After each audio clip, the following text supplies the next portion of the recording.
What's up mga kapilantrobins? Gusto ko lamang i-share sa inyo yung magandang balita tungkol sa aking grupo na ARSAP North Caloocan.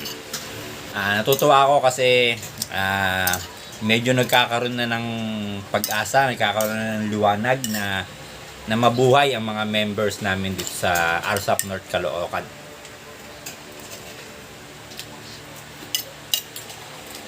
Sa katunayan mga kapilantrobins ay meron kaming nilalatag na parang welcome party o welcome rides at swimming na rin para sa amin dito sa mga member ng ARSAP North Caloocan. So, ito makikita ninyo sa ilalim sa screen.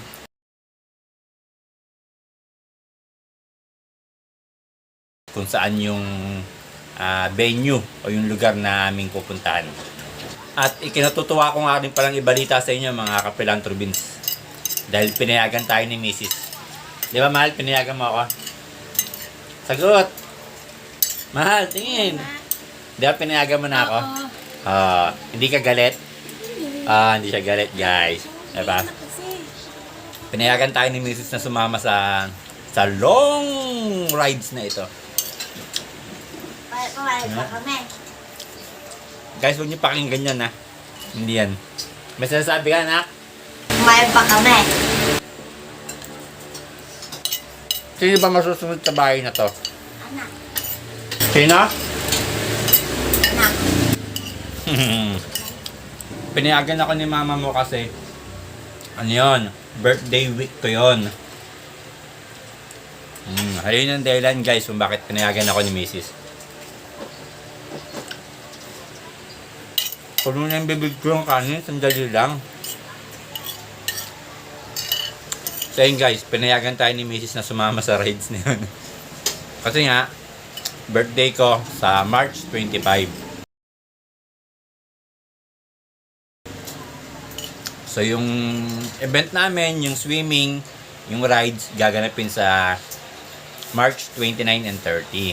So kumbaga parang, yun na yung birthday gift ko sa sarili ko. Kaya pinayagan tayo ni Mrs. Pinayagan tayo ni Mrs. dahil regalo ko yun para sa sarili ko. Kaya lang, hindi rin nila alam na may regalo rin naman ako para sa kanila. Hindi porket birthday ko yun, ako lang bibigyan ng regalo. Birthday ko yun, kaya may regalo rin ako para sa kanila. Hindi talaga ako sasama. Hindi. Gusto kong sumama kasi nga yun yung kauna-unang malayong rides na gagawin ko. Pangalawa, napakaganda nung lugar na pupuntahan namin. Kaya lang, hindi ko pwedeng isakripisyo yung kaligtasan ko kasi yung motor ko, hindi siya kondisyon ngayon. Alin man sa dalawang motor ko, aminado ako na hindi sila kondisyon. Kaya hindi ko sila pwedeng ibiyahe na napakalayo. Pangalawa, next month, March, medyo marami tayong gastusin na kailangang sagupain. Unang-una, yun nga, dahil magbe-birthday ako, renewal ko ng lisensya. So, unang gastos. Pangalawa, kailangan ko munang ayusin yung motor ko. Una, gulong, tapos shock. Diba? So, kung sasama ako dun sa rides namin sa Bicol, sa may Camarines Sur, imaginein natin kung magkano pwede kong magastos doon, di ba? So kung yung magagastos ko ron, pwede ko na pambili ng mga gamit na kakailanganin para sa mga motor ko.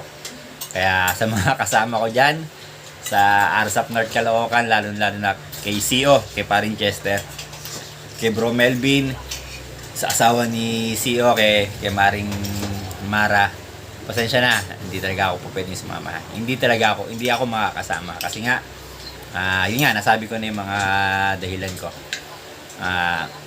Hindi kondisyon yung motor ko.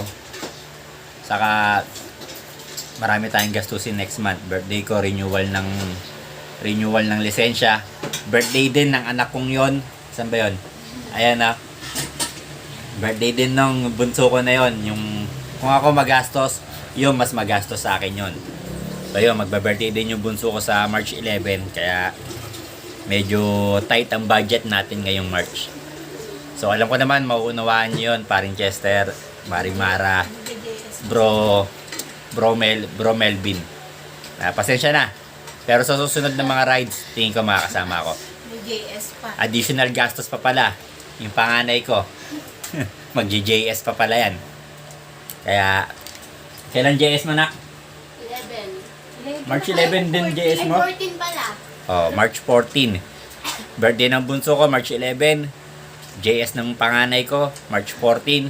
So, sunod-sunod na gastos. Kaya medyo tight ang budget natin ngayong March. Kaya, sorry, pare, mare, bro, Melvin.